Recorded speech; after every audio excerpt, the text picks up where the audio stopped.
నమస్కారం. భక్తి టీవీ ప్రేక్షకులకు వసంత నవరాత్రి శుభాకాంక్షలతో ఆధ్యాత్మిక సుధాసాగరం ధర్మ సందేహాలు కార్యక్రమానికి స్వాగతం. రామాయణం, శ్రీరామచరితం రామాయణం, సీతమ్మ హృదయం రామాయణం, వాడని కుసుమం రామాయణం. రామాయణ కావ్యాన్ని భక్తులు తమ హృదయాల్లో చెక్కుచెదరని స్థానాన్ని కల్పించారు. అలాగే రామాయణ గాథను పారాయణం చేయడం వల్ల కలిగే శుభాలు అనేకం. మరి ఈ నేపథ్యంలో రామాయణానికి సంబంధించి ప్రేక్షకులు ఉత్తరాలు, ఈమెయిల్స్ ద్వారా అడిగిన ప్రశ్నలకు వివరణ ఇస్తూ సమాధానాలు తెలియజేయడానికి మనతో పాటు ఉన్నారు శృంగేరి శారదా పీఠం ఆస్థాన పండితులు డాక్టర్ బాచంపల్లి సంతోష్ కుమార్ శాస్త్రి గారు. ముందుగా గురుగారిని పరిచయం చేసుకుందాం. గురుగారు నమస్కారం. నమస్కారం గారు. కల్పన కడప నుంచి అడుగుతున్నారు ఈమెయిల్ ద్వారా, రామాయణాన్ని రచించడానికి వాల్మీకి ఎంతకాలం పట్టింది?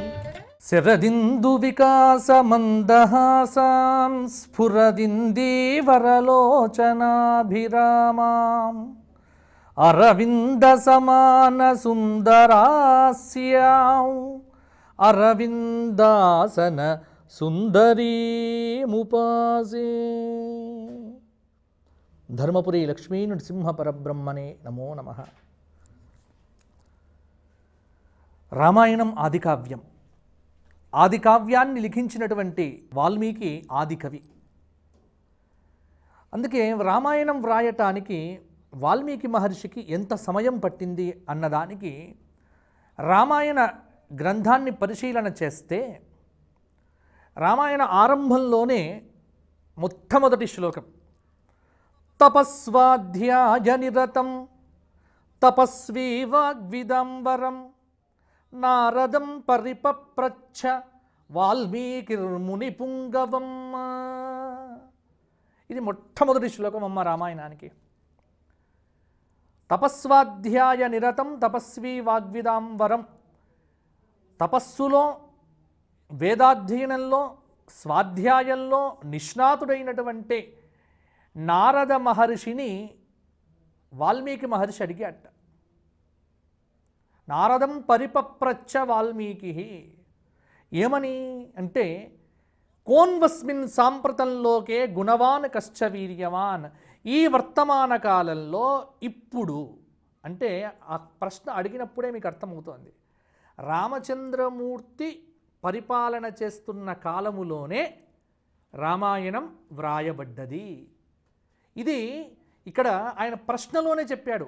కోన్వస్మిన్ సాంప్రతంలోకే గుణవాన్ కశ్చ వీర్యవాన్ ధర్మజ్ఞశ్చ కృతజ్ఞశ్చ సత్యవాక్యే దృఢవ్రతః చారిత్రేణ చ కో యుక్తః సర్వభూతేషు కోహితః విద్వాంకః కస్సమర్థశ్చ కశ్చైకో ప్రియదర్శనః. ఇన్ని ప్రశ్నలు వేస్తాడు వాల్మీకి మహర్షి. ఇక్కడ అస్మిన్ లోకే సాంప్రతం, ఇప్పుడు ఈ లోకంలో, ఈ వర్తమాన కాలంలో గుణవంతుడు, రూపవంతుడు, ధర్మవంతుడు, ఆచారవంతుడు, శూరుడు, దక్షుడు, ప్రజాపాలన తత్పరుడు, తల్లిదండ్రులను దేవతల్లాగా పూజించేటువంటి వాడు అనేటువంటి అనేక సుగుణములతో కూడినటువంటి భగవద్గీత ద్వితీయ అధ్యాయంలో చెప్పబడినటువంటి స్థితప్రజ్ఞ లక్షణాల వంటి గుణములను గూర్చి ప్రశ్నిస్తే ఇన్ని ప్రశ్నలు అనేకం, కానీ సమాధానం ఒక్కటే. వాల్మీకి మహర్షి అనేక ప్రశ్నలు వేశాడు. అన్ని ప్రశ్నలకు ఒకే సమాధానం ఏమిటి అంటే, ఇక్ష్వాకు వంశ ప్రభవో రామో నామ జనైశ్రుతః నియతాత్మా మహావీర్య ద్యుతిమాన్ ధృతిమాన్ వశీ. అన్ని ప్రశ్నలకు సమాధానం ఒక్కటే. ఈ లోకంలో గుణవంతుడు, నీతివంతుడు, ఆచారవంతుడు, దక్షుడు, సమర్థుడు, యోగ్యుడు, పరాక్రమవంతుడు, తల్లిదండ్రులకు ఎటువంటి కొడుకు ఉండాలో అటువంటి గుణములు కలిగినటువంటి సుపుత్రుడు, రాజు, ఇలా అన్ని ప్రశ్నలకు సమాధానము రాముడు, రాముడు, రాముడు. అప్పుడు రామాయణానికి సంబంధమైనటువంటి సంగ్రహమైనటువంటి చరిత్ర వాల్మీకి మహర్షికి నారద మహర్షి ఉపదేశం చేస్తాడు. నారద మహర్షి ఉపదేశం అయిపోయి నారదుడు వెళ్ళిపోయిన తర్వాత భరద్వాజుని తీసుకొని వాల్మీకి మహర్షి తమసా నదీ తీరానికి వెళ్తాడు. ఆ తమసా నదీ తీరం దగ్గర అక్కడ శిష్యుడైనటువంటి భరద్వాజుడితో కలిసి వెళ్తున్నప్పుడు పైన ఒక క్రౌంచ పక్షుల జంట కనిపిస్తుంది.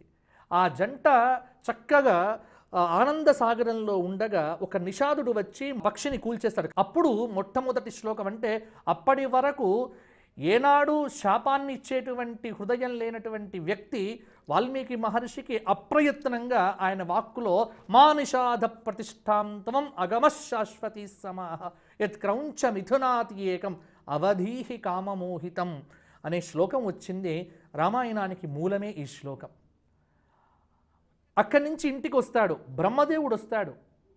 నాయన మచ్ఛందాదేవ అతేవాని, నా ఆజ్ఞతోనే నీకు ఆ శ్లోకం వచ్చింది, నువ్వు రామాయణాన్ని వ్రాయి అంటే ఇన్ని ఆధారాలను పట్టుకొని చెబుతున్నటువంటిది ఏమిటి అంటే ఇంకా చాలా విశేషం ఉంది. కానీ అడిగేది ధర్మ సందేహాలు కాబట్టి, ప్రవచనం కాదు కాబట్టి ముగిస్తున్నాను.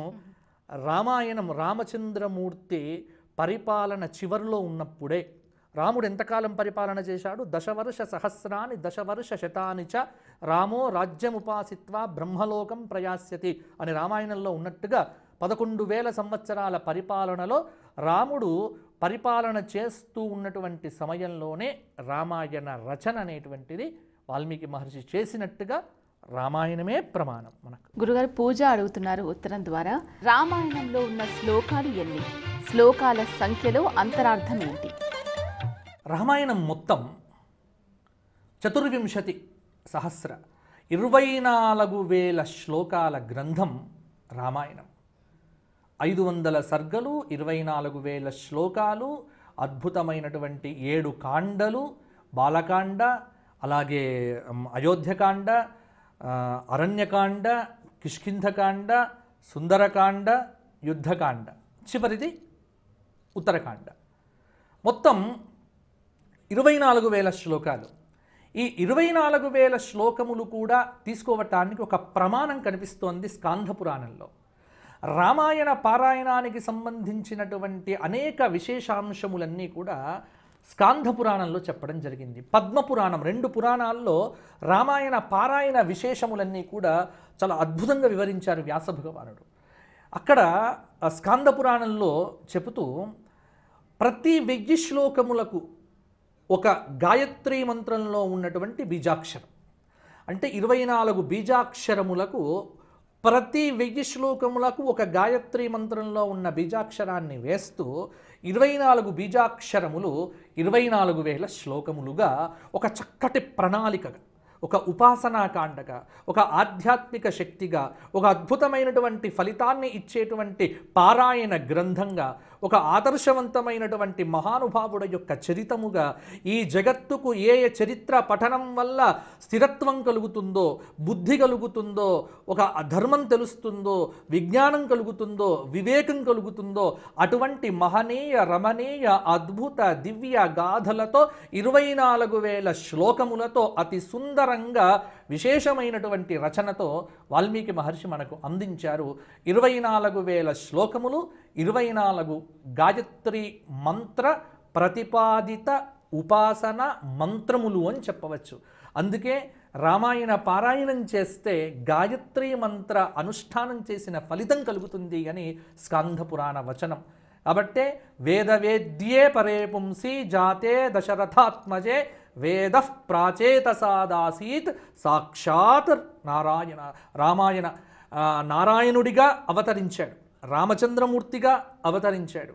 మరి నారాయణుడే రాముడైతే వేదవేద్యుడిగా వేదము చేత ప్రతిపాదించబడినటువంటి వేదయతి ఇది వేద, వేదము యందు ఏ పరమాత్ముడు ప్రతిపాదించబడ్డాడో ఆ పరమపురుషుడు ఆ నారాయణుడే రాముడిగా అవతరిస్తే ఆయనను కీర్తించిన వేదమే రామాయణ గ్రంథంగా వాల్మీకి యొక్క ముఖారవిందం నుండి వెలువడ్డది అని స్కంధ పురాణ వచనం. అందుకే ఒక మాట చెప్పారు, వాల్మీకి రభవత్ బ్రహ్మ తస్య వాక్ సరస్వతి అని స్కంద పురాణ వచనం. వాల్మీకి ఎవరో కాదు, బ్రహ్మాంశ. ఆయన మాట్లాడే ప్రతి మాట సరస్వతి. ఇది రామాయణానికి ఉండేటువంటి కీలకమైన. గురుగారు స్వప్న అడుగుతున్నారు ఈమెయిల్ ద్వారా, రామాయణంలో ఉన్న కాండలేండి, వీటిలో విశిష్టమైంది ఏది? 7 కాండలు మొత్తం. బాలకాండ రాముడి యొక్క బాల్యాన్ని వర్ణించింది. అయోధ్యలో జరిగిన చరిత్ర అయోధ్యకాండ. అక్కడి నుంచి దండకారణ్యానికి ప్రయాణం, అరణ్యంలో జరిగిన చరిత్ర అరణ్యకాండ. అక్కడి నుంచి సీతాన్వేషణం చేస్తూ కిష్కింధకు వెళ్ళారు కాబట్టి కిష్కింధలో జరిగినటువంటి కథ కిష్కింధకాండ. అక్కడి నుంచి హనుమంతుడు వెతుక్కుంటూ బయలుదేరాడు కాబట్టి సుందరకాండ. అక్కడి నుంచి యుద్ధానికి ప్రయత్నం జరిగి యుద్ధమంతా వర్ణించింది కాబట్టి యుద్ధకాండ. ఇది ఇక చివరిది ఉత్తరకాండ అని చెప్పారు. ఇప్పుడు ఈ కాండలన్నింటిలోకెల్లా ప్రసిద్ధమైనటువంటిది ఏది అని అడుగుతున్నారు. ప్రతి కాండకు ఒక ధ్యాన శ్లోకం ఉంది, ప్రతి కాండమునకు ఒక ఆధారం ఉంది, ప్రతి కాండమునకు ఒక ఫలశ్రుతి ఉంది. దీనిలో అన్నింటికంటే గొప్పగా ఉపాసనా కాండగా అభివర్ణించినటువంటి కాండ సుందరకాండ. అందుకే బ్రహ్మాండ పురాణంలో ఈ ఒక్కొక్క కాండకు సంబంధించిన ధ్యాన శ్లోక వివరములు వ్యాస భగవానుడు చెప్పాడు. దీనిలో సుందరకాండకు సంబంధించినటువంటి ధ్యాన శ్లోకం చెబుతూ చంద్రబింబ సమాకారం వాంఛితార్థఫలప్రదం హనుమత సేవితం ధ్యాయేత్ సౌందరే కాండ ఉత్తమే. ఇది ధ్యాన శ్లోకం. ఎంత స్పష్టంగా చెప్పాడు చూడండి. వాంఛితార్థప్రదాయకం హనుమత్ సేవితం ధ్యాయేత్ చంద్రబింబ సమాకారం వాంఛితార్థప్రదాయకం. సుందరకాండ వాంఛితార్థప్రదాయకం. ఎందుకు అంటే సుందరకాండకు ఉపాసనాకాండ అని పేరు. ఎందుకు ఇక్కడ ఉపాసన? ఎవరు ఉపాసన చేశారు ఈ సుందరకాండలో అంటే శ్రీరామ కార్యమునకు పూరుకున్నటువంటి మతిమంతుడు, బుద్ధిమంతుడు హనుమంతుడు శతయోజన విస్తీర్ణమైన భయంకర లవణ సముద్రమును ఏకాగ్ర మనస్కుడై తదేక చిత్తుడై అవలీలగా సముద్రమును దాటి శ్రీరామ కార్య నిర్వహణను అద్భుతంగా పూర్తి చేసి సీతమ్మ వారికి శ్రీరామ అంగుళీయక ప్రదానం చేసి అమ్మవారిచ్చినటువంటి చూడామణిని తీసుకొని వెళ్ళి అక్కడ రామచంద్రమూర్తికి ఇచ్చినటువంటి అద్భుతమైనటువంటి కథా వస్తువు. దీనిలోనే రామకార్య ఉపాసన చేశాడు హనుమంతుడు. ఒక ఉపాసన లంకలో ఉన్నప్పటికీ సీతమ్మ ఉపాసన చేసింది రామోపాసన. కాబట్టి సీతమ్మ చేసిన రామోపాసన, హనుమంతుడు చేసిన సీతోపాసన అని కూడా చెప్పొచ్చు. ఎందుకంటే తల్లిని వెతుకుతానికి బయలుదేరాడు కదా. తతో రావణ నీతాయాహ సీతాయాహ శత్రుకర్షణ ఏష పదమన్వేష్టం చారణా చరితే పథి అని సుందరకాండ మొదటి శ్లోకం. కాబట్టి ఉపాసనాకాండ సుందరకాండ. అందుకే కోర్టు కేసులు వస్తే సుందరకాండ పారాయణం, అన్నదమ్ములు పోట్లాడితే సుందరకాండ పారాయణము, వ్యాధులు కలిగితే సుందరకాండ పారాయణము, మనస్సు బాలేకపోతే సుందరకాండ పారాయణము, నీకు రోగం ఏదైనా, కష్టం ఏదైనా, ఇబ్బంది ఏదైనా, విపత్తు ఏదైనా ఒక్కటే ఆధారం, పరిష్కారం ఒక్కటే సుందరకాండ పారాయణం. కాబట్టి ఈ రామాయణ కాండలన్నింటిలోకెల్లా ఉత్కృష్టమైనటువంటి కాండగా సుందరకాండను పెద్దలు వర్ణించారు. అలాగే వ్యాస భగవానుడు కూడా దీన్ని కీర్తించాడు. అయితే ఈ కాండ చేస్తే మిగతా కాండలన్నీ గొప్పవి కాదా అన్న ప్రశ్న అక్కర్లేదు. ఇక్కడ నహినిందా న్యాయం ప్రకారం తీసుకోవాలి. సుందరకాండకు ఉపాసన అనేటువంటి కాండ పేరుంది కాబట్టి మొత్తం రామాయణ పారాయణం కూడా ఒక విధానం ఉందమ్మా. అది పద్మపురాణంలో చెప్పారు, బ్రహ్మాండ పురాణంలో చెప్పారు. కాబట్టి నువ్వు అడిగినటువంటి ప్రశ్న అన్నిటికంటే గొప్పదేది అన్నప్పుడు లోకంలో బాగా ప్రాచుర్యంలో ఉన్నటువంటిది వాంఛితమును ఇచ్చేటువంటి కాండ సుందరకాండ. గురుగారు, కార్తికేయ అడుగుతున్నారు ఈమెయిల్ ద్వారా, రామాయణంలో సుందరకాండకు ఎందుకు అంత ప్రత్యేకత? సుందరకాండలో ఎక్కడ నీకు రాముడు కనిపించడు. అసలు సుందరకాండలో రాముడు ఎక్కడ ఉన్నాడు? అసలు రాముడే ఎక్కడో చివరి సర్గలో కనిపిస్తాడు తప్పితే అసలు రాముడు ఎక్కడా సుందరకాండలో ప్రత్యక్షంగా కనిపించడు. కానీ హనుమంతుడి ద్వారా ప్రతి సన్నివేశంలో రామదర్శనం కలుగుతుంది. అంటే తాను భక్తుడై భగవంతుడి ఉపాసన చేశాడు, అహంగ్రహ ఉపాసన అని దీనికి వర్ణిస్తారు. అలాగే మహాకాళి, మహాలక్ష్మి, సరస్వతి స్వరూపిణిగా సీతాదేవి. అందుకే దేవీ భాగవత పురాణ ప్రకారంగా ఆయన షోడశి వాల్మీకి రామాయణ రహస్యములు అని శేషేంద్ర శర్మ గారు అద్భుతమైన గ్రంథం రాశారు. దానిలో ఈ సుందరకాండ యొక్క ప్రత్యేకతను చెబుతూ అమ్మవారి యొక్క విశేషాన్ని చెబుతూ వారు ఒక మాట అన్నారు. ఏమిటి అంటే, బాలకాండ అయోధ్యకాండలో సీతమ్మ సత్వగుణంలో కనిపిస్తుంది, అంటే సత్వగుణ సంపన్నురాలైన మహాలక్ష్మిగా. అలాగే కిష్కింధకాండ, అరణ్యకాండల దగ్గరికి వచ్చేసరికి మహాసరస్వతి స్వరూపిణిగా రజోగుణ స్వరూపంతో ప్రకాశిస్తుంది.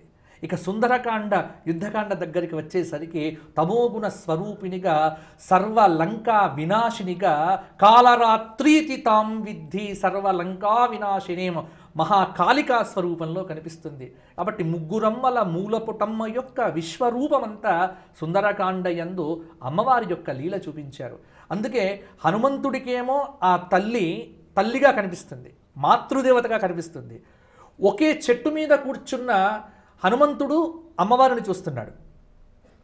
ఆ హనుమంతుడికి కింద రావణాసురుడు అమ్మవారిని చూస్తున్నాడు. ఒకే స్వరూపాన్ని ఇద్దరు వీక్షిస్తున్నారు ఒకే సమయంలో.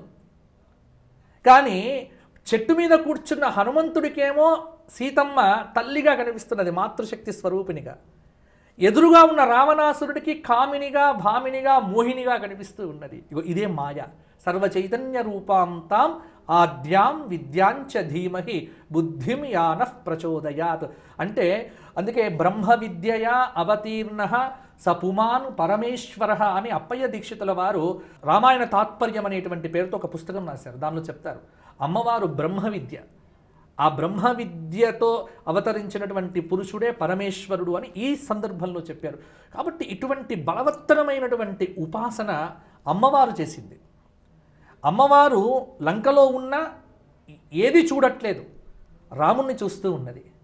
అలాగే ఎన్ని ఆటంకములు వచ్చినా ప్రతి ఆటంకాన్ని అవలీలగా అధిగమిస్తూ తాను పొందాలనుకున్నటువంటి లక్ష్యాన్ని హనుమంతుడు పొందాడు. కార్యోపాసన.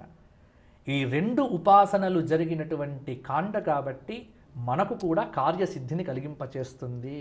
కావున సుందరకాండకు చాలా విశేషాంశములు ఉన్నాయి. సుందరకాండ పారాయణం చేస్తే సర్వ అభీష్ట ప్రాప్తి కలుగుతుంది అని కూడా బ్రహ్మాండ పురాణాదులు కీర్తిస్తున్నాయి. గురుగారు జ్యోతి అడుగుతున్నారు ఈమెయిల్ ద్వారా, ఉత్తర రామాయణం వాల్మీకి రచించాడా, కల్పితమా? ఇది చాలా మందికి ఉన్నటువంటి ప్రశ్నే. లోకంలో ఒక అపవాదు కూడా ఉంది, ఉత్తర రామాయణాన్ని రాయలేదు అని. కానీ తప్పమ్మ. ఎందుకంటే గ్రంథంగా తీసుకున్నప్పుడు అందులో వాల్మీకి రామాయణానికి సంబంధించి చాలా అపవాదులు ఉన్నాయి లోకంలో. చాలా కట్టుకథలు చెప్పారు.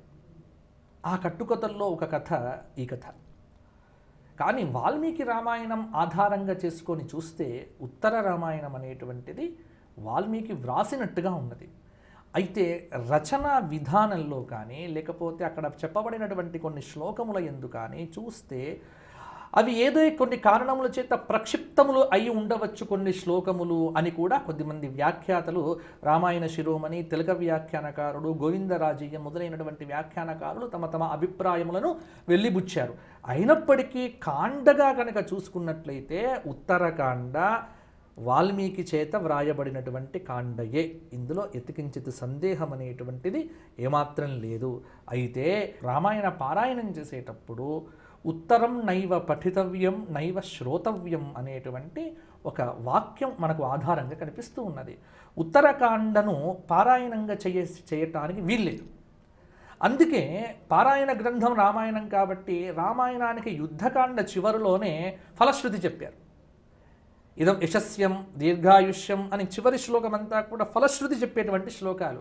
నిజానికి ఫలశ్రుతి ఎప్పుడు చెప్పాలి? ఉత్తరకాండ చివర చెప్పాలి. కానీ ఉత్తరకాండ చివర చెప్పకుండా కుటుంబ వృద్ధిం ధనధాన్య వృద్ధిం అని మొదలు పెడతాడు వాల్మీకి మహర్షి.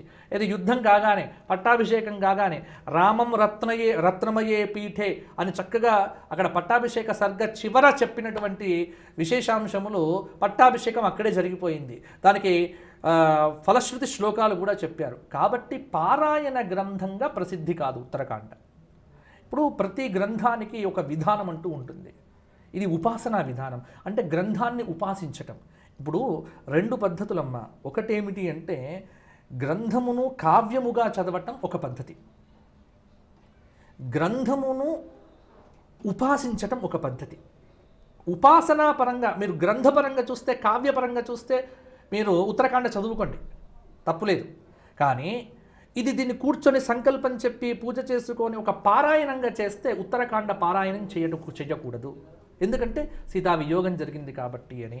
అలాగే రామచంద్రమూర్తి యొక్క అవతార సమాప్తి కాబట్టి, ఇలా వియోగాలు వర్ణించబడ్డాయి కాబట్టి అది చెయ్యకూడదు అనేటువంటిది మనకు ప్రాచీన కాలం నుంచి కూడా పెద్దలు చెబుతున్నటువంటి మాట. కాబట్టి ఉత్తరాఖండ వాల్మీకి కృతమే, ఇందులో సందేహము లేదు. అయితే దీనిని ఆధునికంగా ఉన్నటువంటి కొద్దిమంది సాహిత్యకారులు, ఆధునికంగా చరిత్రకారులు ఈ విషయాన్ని అంగీకరించరు. అయితే ఆ విషయాలను మేము పరిగణలోకి తీసుకోలేము. ఎందుకు అంటే ఆధ్యాత్మికంగా ఉపాసనాపరంగా వేదము శాస్త్రము ఏదైతే వర్ణించబడ్డదో, వ్యాస భగవానుడి యొక్క వాక్య ప్రమాణములు ఏదైతే ఉన్నాయో అవి మనకు ప్రమాణం తప్పితే మిగతావేవి కూడా ప్రమాణంగా తీసుకోవటానికి వీల్లేదు. కాబట్టి ఆ వాదనలని తోసిపుచ్చి స్పష్టంగా నేను చెబుతున్నటువంటి మాట ఏమిటి అంటే వాల్మీకి మహర్షి కృతమే ఉత్తరాఖండ. గురుగారు, రామాయణ పారాయణానికి సంబంధించి ప్రేక్షకులు ఉత్తరాల ద్వారా ఈమెయిల్స్ ద్వారా అడిగిన ప్రశ్నలకు చక్కగా వివరణ ఇస్తూ వాళ్ళ సమాధానాలన్నింటినీ కూడా నివృత్తి చేశారు. ధన్యవాదాలండి. ధన్యవాదాలు.